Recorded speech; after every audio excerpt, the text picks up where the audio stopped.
May 1943, North Atlantic. The sea is black glass, broken only by the convoy's thin wake lines, dozens of merchant ships pushing west in patient formation. Their running lights are masked. Smoke is kept low. Every man aboard understands the arithmetic: tonnage, distance, fuel, and the time it takes a torpedo to cross a few hundred meters of water. Below the surface, inside a German U-boat, the air is damp and metallic. Diesel clings to clothing. Condensation beads on pipes and drips into the bilge. Men speak softly, not from discipline alone, but because noise feels like danger. Then it begins. A hard, measured sound. Faint at first. A pulse that repeats. Not thunder, not the sea. A ping. It's the sound of being searched for. The sound of the ocean refusing to stay silent. Crews who once believed they could slip unseen toward a convoy now lie still, listening as the pulses grow steadier, closer, more certain. And to understand why that single sound could change the balance of the Atlantic, we have to rewind to how this ocean became a battlefield in the first place. By the time the war reached the open Atlantic, it had already become a war of distances. For Britain, the ocean was not a frontier, it was a lifeline. Food, oil, ammunition, aircraft, vehicles, and raw materials all arrived by sea. Every factory shift, every bomber sortie, every civilian ration card depended on merchant hulls surviving the crossing. Winston Churchill would later admit that the only thing that ever truly frightened him during the war was the submarine threat. Germany understood this early. From the opening months of the conflict, Admiral Karl Dönitz shaped the Kriegsmarine strategy around a simple belief: Britain could be starved into submission, not defeated in a single battle, but strangled slowly, ship by ship. The weapon chosen for that task was the U-boat. The submarine was not meant to duel warships head-on. It was designed to stalk, to wait, to strike where defenses were weakest. And in the early years of the war, the Atlantic offered plenty of weakness. German doctrine evolved quickly into what became known as the Wolf Pack. A single U-boat would shadow a convoy, staying just beyond detection, transmitting course and speed. Others would converge from miles away. Attacks came at night, often on the surface, where submarines were faster and harder to detect. Torpedoes were fired at close range. Confusion followed. Escorts were drawn away. More attacks came from the darkness. For merchant crews, it felt relentless. There was no front line, only routes. And on those routes, the enemy could appear anywhere. By 1941 and 1942, the situation worsened. When the United States entered the war, German submarines surged along the American coastline during what U-boat crews called the Second Happy Time. Cities left their lights on. Coastal shipping sailed with minimal escort. Sinkings rose sharply. Entire convoys disappeared from the record in a matter of hours. The numbers mattered, and Germany counted them carefully. Each ship sunk was logged. Each ton removed from Allied supply lines was another step toward collapse. For a time, the math seemed to favor the U-boats. Losses outpaced construction. Escorts were spread thin across enormous distances. Aircraft lacked the range to patrol the mid-Atlantic gap where convoys were most vulnerable. But war is never static. As losses mounted, the Allies were forced to learn, sometimes painfully. Convoy systems became tighter. Escorts were reassigned from other duties. Training improved. Commanders who survived learned patterns: how U-boats approached, when they attacked, how they broke contact. Still, through late 1942 and into early 1943, the struggle remained brutal. German confidence had not yet broken. U-boat crews still believed in their invisibility. Submarines could dive beneath depth charges. They could wait out hunts. They could surface at night and disappear again before dawn. Allied detection methods, in German eyes, were imperfect, useful perhaps, but limited. And from BDU headquarters, units pressed forward. New boats were entering service. Packs were reinforced. The order remained the same. Find the convoys, concentrate forces, attack repeatedly until defenses cracked. The Atlantic, he believed, could still be won. Yet beneath the surface of this confidence, subtle shifts were already underway. Allied escorts were no longer reacting blindly. They were coordinating, holding contact longer, refusing to be drawn away. Each engagement, even when inconclusive, was teaching them something. By the spring of 1943, the stage was set, not for a single decisive battle, but for a series of confrontations that would reveal whether the old rules of the Atlantic still applied. And as the convoys sailed into May, the U-boats followed, expecting another familiar hunt. They did not yet realize that the ocean was beginning to turn against them. By early 1943, the Atlantic was still dangerous, but it was no longer unguarded.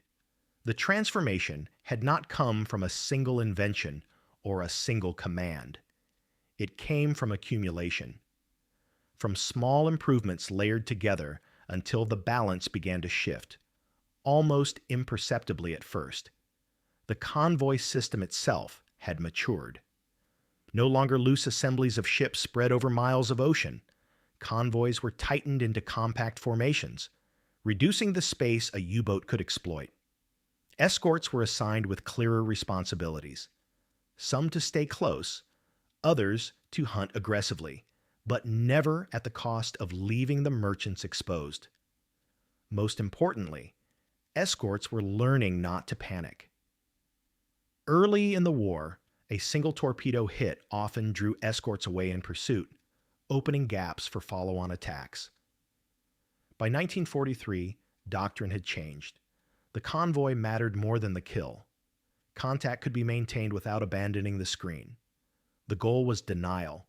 Deny the U-boat a firing position. Deny it time on the surface.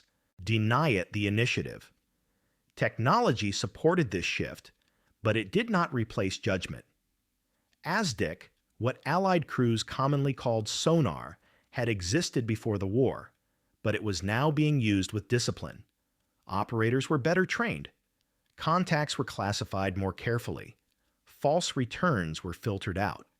Sonar was not a magic eye. It worked best at short ranges and under favorable conditions. But when used methodically, it did something crucial. It kept pressure on a submerged submarine. A U-boat forced to stay deep was a U-boat that could not attack. Radar added another layer. Surface search sets mounted on escorts and patrol aircraft made night approaches riskier. Submarines that once relied on darkness now found themselves detected by emissions they could not see. High-frequency direction finding, HFDF, allowed Allied commanders to locate U-boats by their radio transmissions, often before visual or sonar contact was made. Above all, air coverage expanded. Long-range aircraft closed much of the mid-Atlantic gap. While planes could not stay overhead constantly, their presence changed behavior. A U-boat caught on the surface during daylight was suddenly vulnerable, not dominant. Even the possibility of air attack forced submarines to dive early, disrupting shadowing and coordination. It was within this evolving environment that Convoy SC-130 assembled. In mid-May 1943, SC-130 sailed from Halifax bound for Liverpool. The convoy consisted of more than 30 merchant ships carrying food, fuel, and war material critical to the Allied war effort. Its escorts were reinforced, modern, experienced, and operating under doctrines refined by months of hard fighting. German intelligence detected the convoy quickly. BDU ordered a concentration of U-boats to intercept. Over 24 submarines were directed toward SC-130's projected path. On paper, it was the kind of massed attack that had broken convoys before. The expectation was clear. Repeated night assaults, escorts overwhelmed, ships sunk in succession. What German crews could not fully appreciate was how different the Atlantic had become. Escorts now worked as systems rather than individuals. Contacts were passed cleanly. Pursuits were coordinated. Sonar pings, once treated as imperfect warnings, became tools of persistence. A U-boat might evade one run, but the pressure did not lift. Another escort would take over, then another. For the men inside the submarines, this was new. They were used to escaping, to diving, waiting, and rising again into opportunity. But against SC-130, opportunity kept slipping away. Each approach was challenged. Each dive was followed. Each pause was filled with the echo of sound. By 18th May, the trap was set. Not for the convoy, but for the assumptions that had guided the U-boat war for nearly 4 years. And when the first attacks began, the outcome would depend not on any single weapon, but on whether the Germans could still fight an Atlantic that no longer behaved the way it used to. Which brings us to the different ways this battle can be understood. Through the eyes of those who fought it, commanded it, and listened for it in the dark. Inside a U-boat, time did not move normally. Hours were measured in battery levels, air quality, and the tension in a man's jaw. When escorts were nearby, silence became physical. No unnecessary movement, no metal tools touching hull. Even breathing felt loud. As sonar pings swept the water above, crews waited, not for impact, but for pattern. Experienced sailors learned to read the intervals between pulses. Steady meant tracking. Irregular meant searching. A sudden stop was sometimes worse than continuity because it meant the escort was repositioning for attack.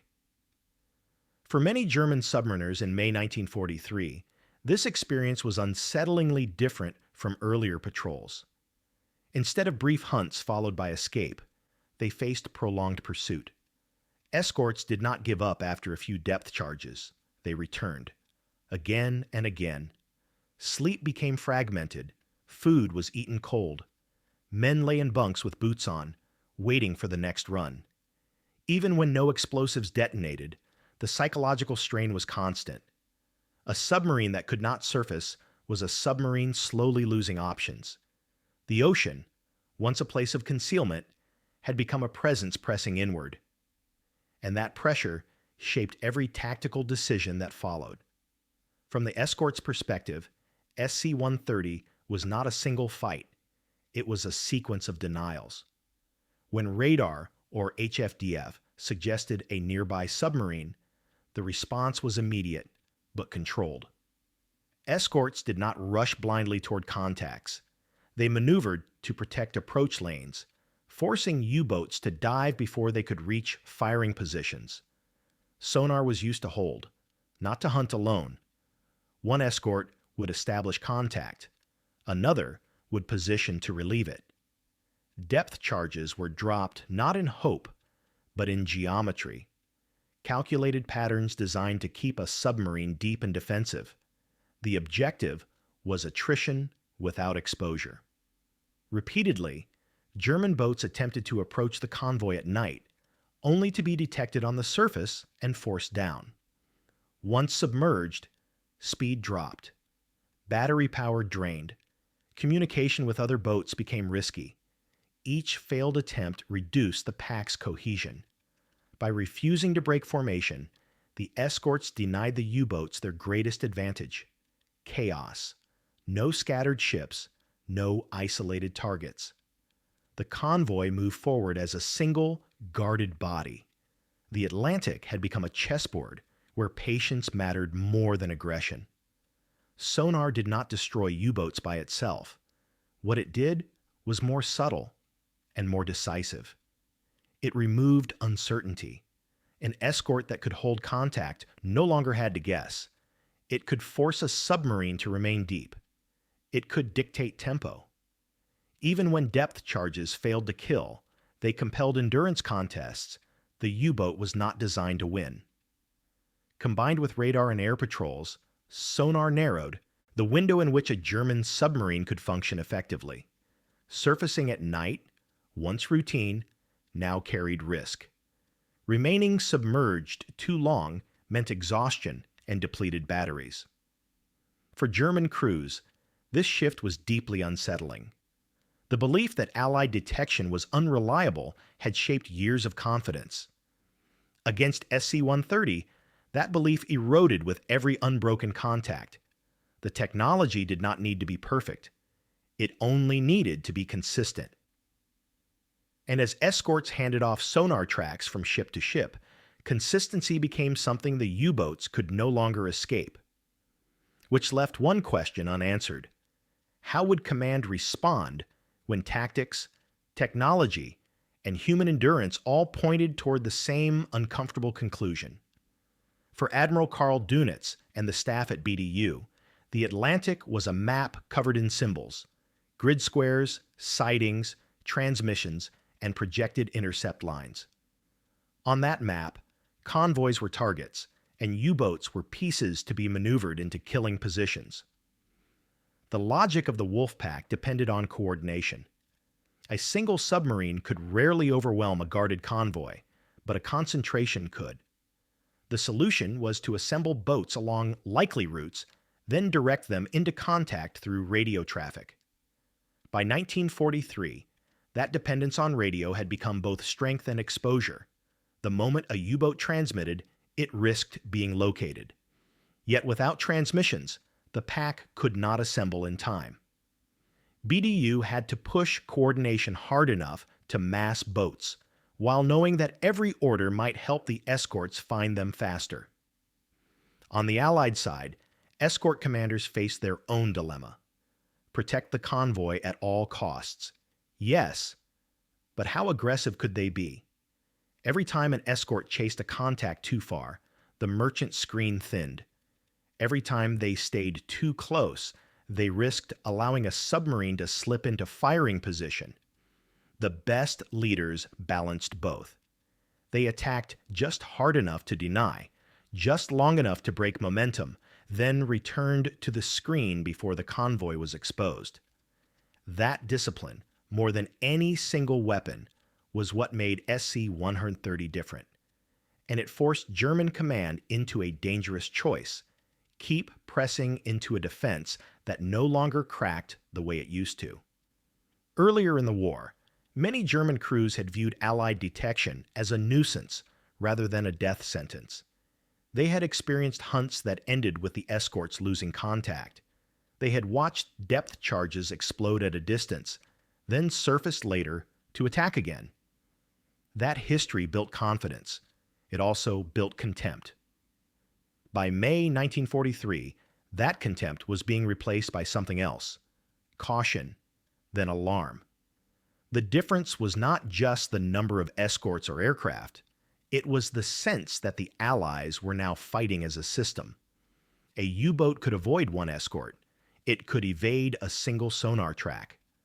But when escorts rotated, when aircraft arrived at the right moment, when surface ships kept pressure without abandoning the convoy, evasion became harder. And in a submarine, harder did not mean inconvenience. It meant batteries draining, oxygen thinning, men sweating in silence. It meant being forced into defensive maneuvers rather than attack runs. It meant hours spent surviving instead of hunting. German submariners were trained for stealth and aggression, but they were not designed to fight prolonged pursuit by coordinated escorts. SC-130 revealed that reality in real time. Repeated approaches denied, repeated dives enforced, repeated chances evaporating. And when the pack could no longer mass effectively, the convoy ceased to be prey. Convoy battles were fought with steel and explosives, but they were also fought with fear. On a merchant ship, most men were not trained to fight.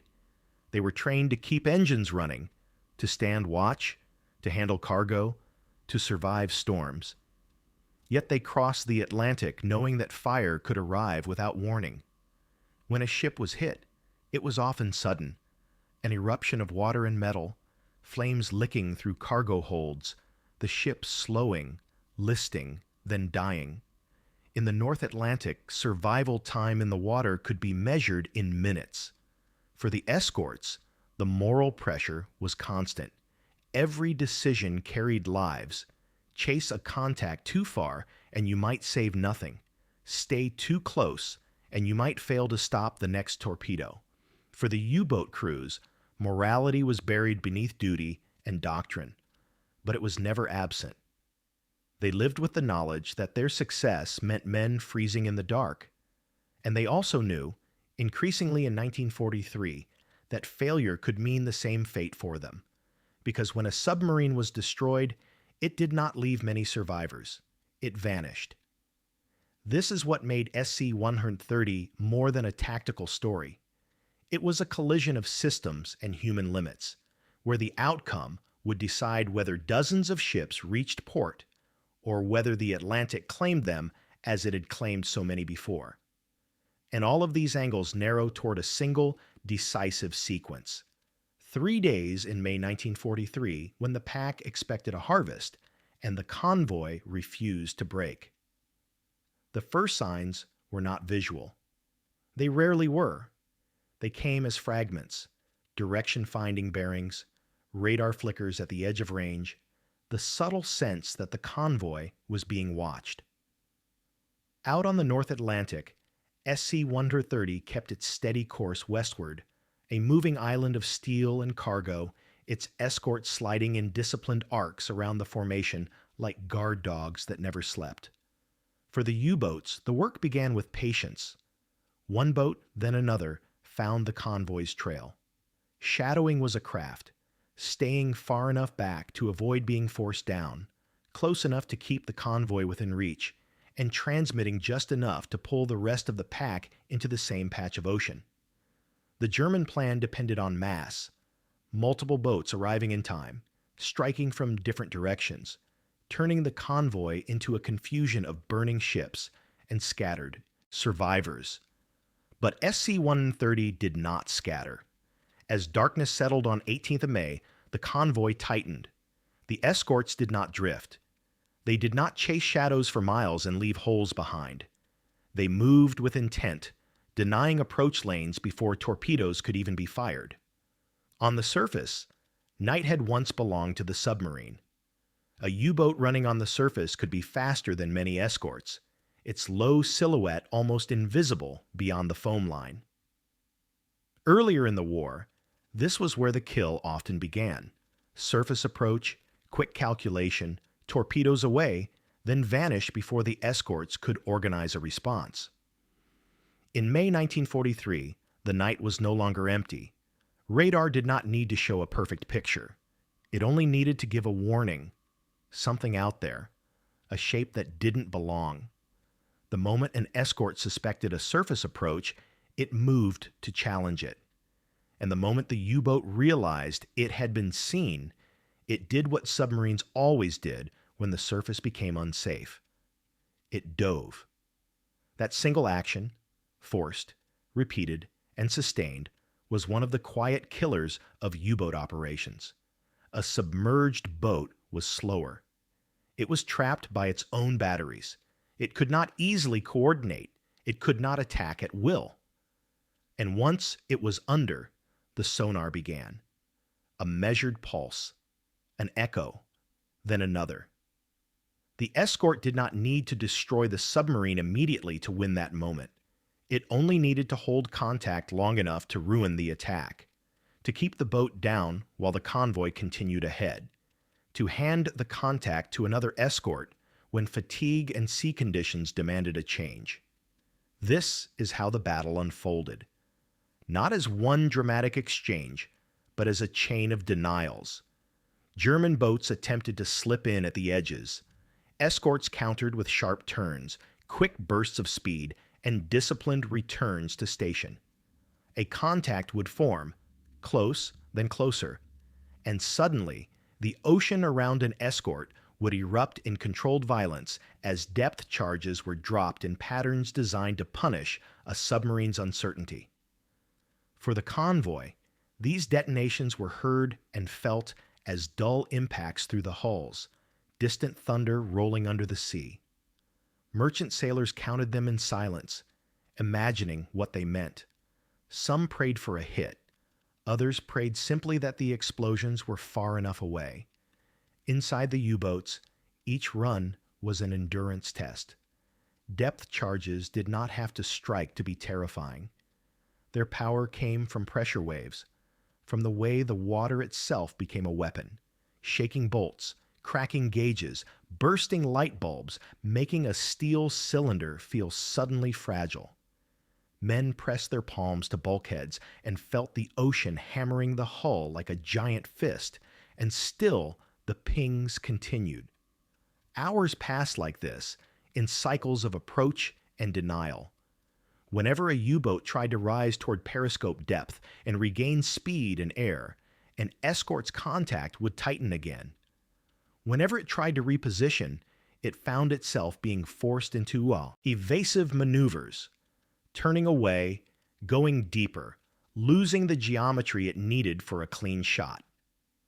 The Wolfpack's greatest strength, coordination, was being disrupted by the very actions that coordination required. Radio transmissions risked exposure. Surfacing to send or to attack risked detection. Diving to avoid one threat created another, the steady depletion of the submarine's endurance. By the early hours of 19th May, the battle had a rhythm. The convoy moved. The escorts guarded. The U-boats strained to assemble and strike in mass, and each attempt met a screen that refused to panic. Even when the Germans found fleeting chances, the escorts responded with immediate, practiced aggression, pressing contacts hard enough to break momentum and then snapping back into place before the convoy could be exposed. And somewhere in those hours, something began to change, quietly but decisively. Because when a pack attacks again and again and does not draw blood, confidence starts to drain away. And when escorts keep holding contacts, forcing dives, refusing to give the surface back to the submarine, the hunters begin to realize that survival is consuming the time they once reserved for attack. By daylight, the Atlantic looked the same as it always had: gray water, low horizon, wind scraping the sea into ridges. But under that surface, the battle had already shifted from a contest of torpedoes to a contest of endurance. And that is when the pressure tightened further, because daylight in 1943 brought another enemy to the U-boat: eyes from above, and commanders who no longer believed the convoy had to endure in fear. Daylight should have been a relief for the convoy. You could see the sea. You could see the ships around you. You could measure distance and weather with your eyes instead of imagination. But in the Atlantic, daylight also made everything more exposed. A periscope feather, a wake, a distant speck of gray on gray. For the U-boats, daylight was a warning. A submarine that remained on the surface in 1943 was no longer a ghost.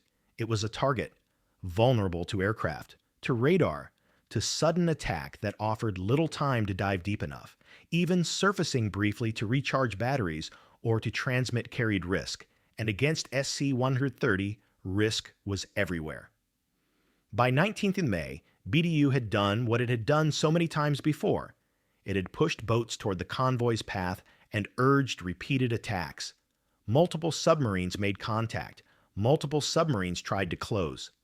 The expectation was that persistence would eventually create a gap. One escort drawn off too far, one merchant ship lagging, one moment of disorganization. That moment did not come. Instead, the convoy's defenses behaved like a tightening net. Each time a U-boat approached, it was challenged. If it stayed on the surface, radar contact threatened exposure. If it dove, sonar pressure began. If it tried to transmit, direction finding could pull escorts toward it. If it waited too long, the convoy simply moved beyond reach. For the German crews, this was the most demoralizing kind of fight. Not a heroic last stand, Not a dramatic surface duel, but a drawn-out contest where the submarine's greatest weapon, stealth, was being steadily stripped away, leaving only endurance. And endurance was a limited resource inside a steel cylinder. As the day wore on, the attacks continued in attempts. Approach lines formed, broke, reformed. But the pack could not get the clean, coordinated surface assault it wanted. Each boat fought its own battle against detection and fatigue. And while the Germans were struggling to assemble their strike, the escorts were doing something that earlier convoys often could not do. They were hunting without abandoning protection. They pushed contacts aggressively, but with discipline. They attacked when they had position, then returned to their screening stations. They rotated responsibilities. They refused to let one engagement draw them into the Atlantic's emptiness, where the convoy would be left vulnerable. It was a style of fighting designed not for spectacular kills, but for inevitable survival. That is why SC-130 became a turning point, because the Germans had committed a major concentration of submarines, more than 24 directed into the battle zone, and still the convoy continued without losing a single merchant ship. In a war measured in tonnage, that outcome was shocking. It represented not just a failure to sink ships, but a failure of the entire method that had sustained German confidence for years. The cost to the U-boats was real. As the engagement unfolded, Allied forces, escorts, and supporting units managed to destroy several submarines involved in the operation. The exact chain of contacts and kills varied across reports, but the result was clear.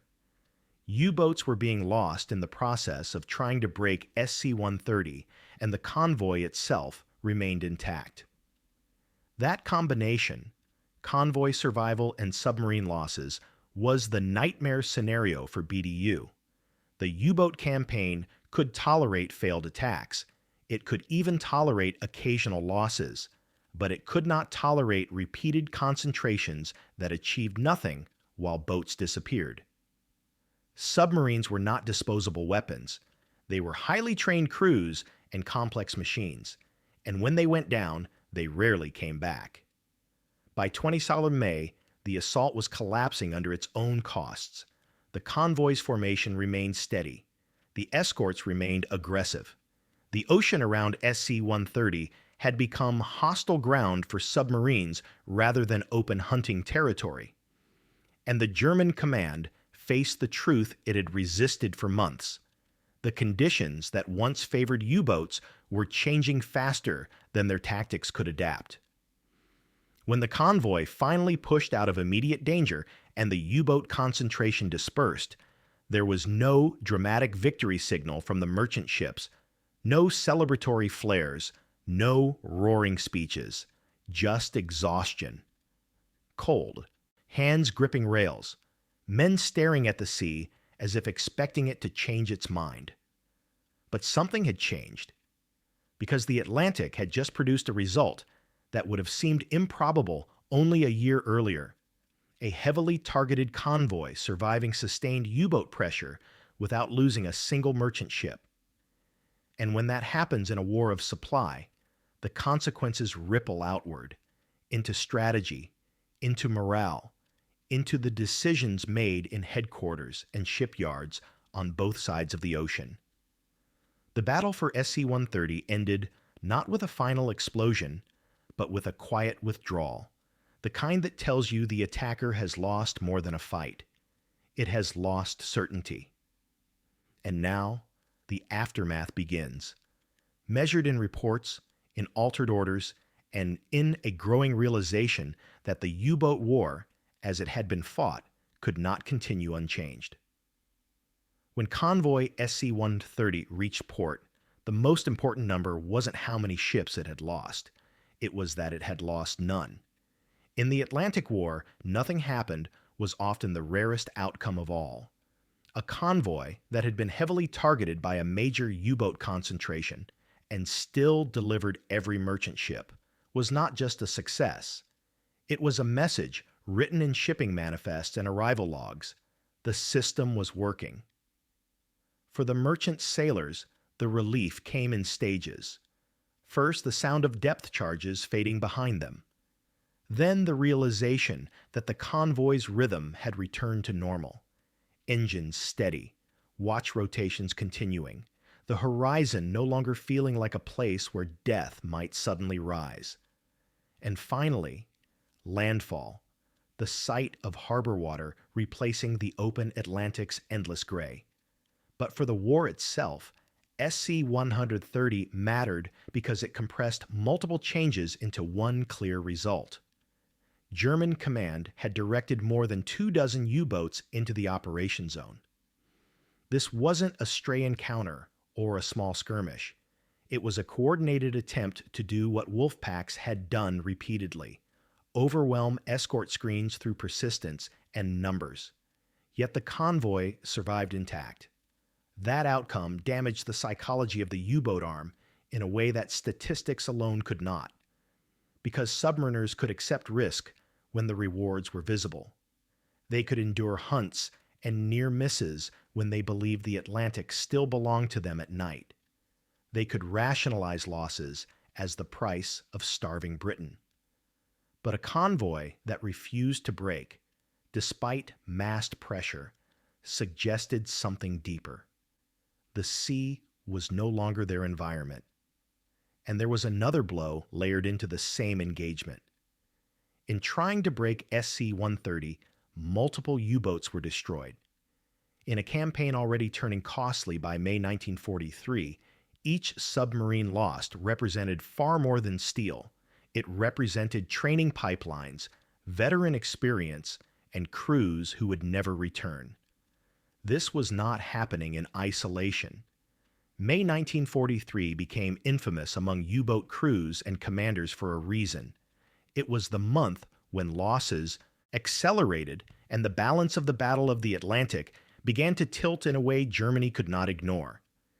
Historians often refer to this period as Black May, a time when the U-boat offensive suffered setbacks severe enough to force strategic reassessment.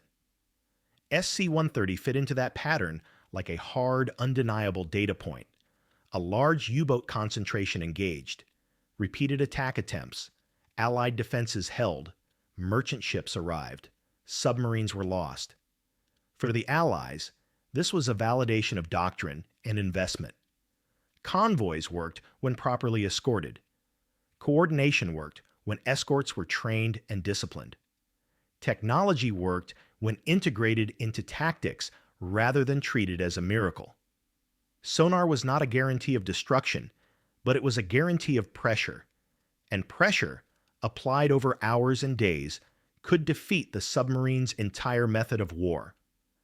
For the German command, SC-130 was the opposite, a demonstration that their assumptions were aging.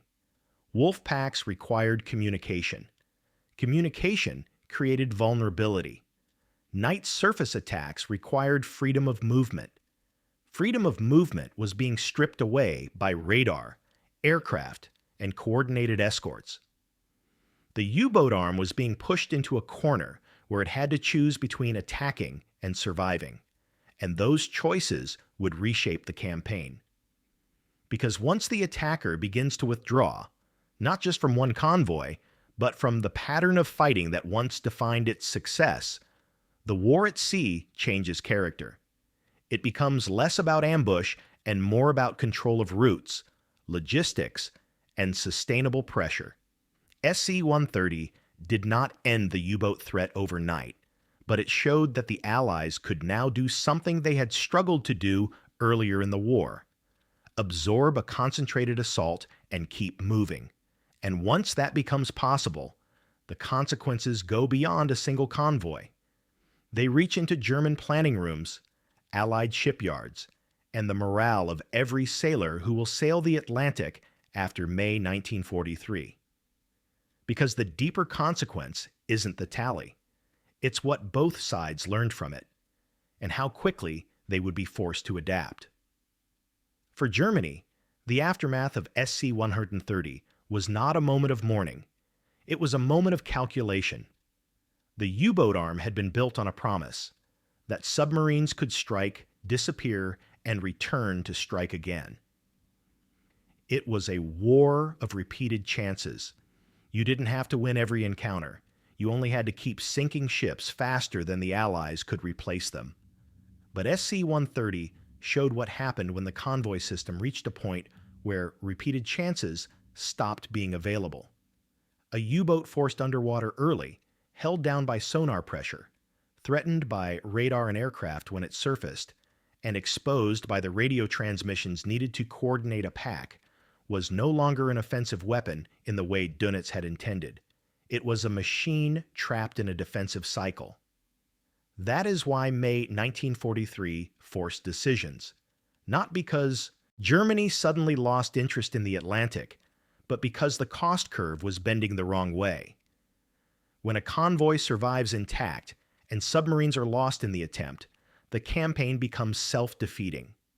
It consumes trained crews faster than it destroys the enemy's supply. In this period, often summarized under the label Black May, the U-boat offensive suffered losses severe enough that German command began pulling back and reconsidering how, when, and where submarines could be used effectively. This did not mean surrender. It meant adaptation under pressure. German planners looked for answers in new equipment and new methods, better warning receivers, improved torpedoes, tactics that avoided the most heavily defended convoy routes. But adaptation takes time, and time was the one resource the Atlantic did not grant freely. The Allies were not pausing. They were accelerating. For the Allied side, SC-130 was proof that the war at sea could be managed rather than merely endured. Escorts had learned that the convoy was a living thing, a formation that had to be protected first and hunted second. They had learned how to rotate contact, how to keep sonar pressure consistent without exhausting a single ship, how to use radar and direction finding to prevent U-boats from ever reaching ideal firing positions. And perhaps most importantly, they had learned confidence. Not the careless confidence that leads to mistakes, but the disciplined confidence that allows a commander to hold his station in the dark while explosions roll in the distance and still trust the system. Confidence changes behavior. A convoy whose escorts believe they can defeat a pack behaves differently than one that believes it can only survive. It holds formation tighter. It maintains speed. It refuses to break into panic maneuvers that create isolated ships. And each time a convoy arrives intact, the next convoy sails with slightly less fear. This is how campaigns tilt. Not in a single cinematic victory, but in the gradual tightening of control, until one side's normal becomes the other side's crisis. SC-130 also mattered because it demonstrated integration. Technology alone does not win wars. Sonar that cannot be held and exploited is just sound. Radar that cannot be acted on is just a screen. Aircraft without coordination are only fleeting presence. But when escorts, aircraft, intelligence, and doctrine combine, the result is something far more dangerous to a submarine than any single weapon: inevitability. A U-boat commander facing SC-130 was not just evading one ship. He was evading a network. And networks are hard to outmaneuver when they keep tightening. In the months that followed, the Atlantic remained lethal. U-boats did not vanish, and Allied ships would still be sunk. But the strategic rhythm had changed. The convoy system began to demonstrate a kind of resilience Germany had not been able to overcome earlier. The Allies could now deliver what they needed in growing quantities, which meant more aircraft, more fuel, more troops, more material, everything required for the great offensives that would follow in Europe. The Atlantic, in other words, became less of a barrier. And once the Atlantic stops being a barrier, the war's timeline compresses. Plans that depended on shipping, North Africa, Italy, the build-up to Normandy become more feasible, less fragile, more certain. That is why SC-130's aftermath isn't just maritime history. It's a hinge moment in the global war. Because somewhere between the sonar pings and the exhausted men below the surface, the U-boat campaign began to lose the one thing it needed most: the ability to control the terms of the fight. And when an attacker no longer controls the terms, it is only a matter of time before it is pushed onto the defensive, technologically, tactically, and psychologically. Which leaves us with the quietest part of the story, and often the most important: what it meant. Not just for shipping totals or naval doctrine, but for the human beings who heard those pings in the dark and understood, perhaps for the first time, that the Atlantic was no longer theirs to command. In war, people often remember the explosions, the flash of a torpedo hit, the roar of a ship breaking, the violent certainty of a kill. But the Atlantic in 1943 was also defined by quieter sounds, sounds that carried meaning long before they carried death. A sonar ping was not a miracle. It did not grant omniscience. It could be fooled by water conditions, by skillful maneuver, by chance. Yet against convoy SC-130, it became something more powerful than perfect accuracy. It became persistence. Each pulse said the same thing: we're still here, and we haven't lost you. For the merchant sailor, that persistence was survival made audible. A convoy held together. Escorts stayed in position. The sea did not suddenly erupt beside his ship. He reached port and walked onto land with his name still attached to his future. For the submariner, it was the opposite: a creeping realization that invisibility was no longer guaranteed, that every dive might become a slow erosion of battery, air, and nerve, that the ocean, once a shield, could now betray him through sound. This is what SC-130 represents in the larger history of the war at sea. Not a single battle that ended the U-boat threat, but a moment when systems finally synchronized: training, technology, leadership, discipline, until the convoy stopped being prey and became an instrument of control. And when that happens, the war changes. Not because men stop dying in the Atlantic. They don't. But because the initiative starts to move. Supply lines strengthen. Plans become possible. Distant fronts become reachable. The future begins to narrow toward an outcome that can be built, shipped, and sustained. On the surface, SC-130 is a story about ships that arrived. Underneath, it is a story about a sound in the dark, steady, measured, unromantic, that told the hunters they were being hunted now. And in the North Atlantic, in May 1943, that was how an ocean began to turn.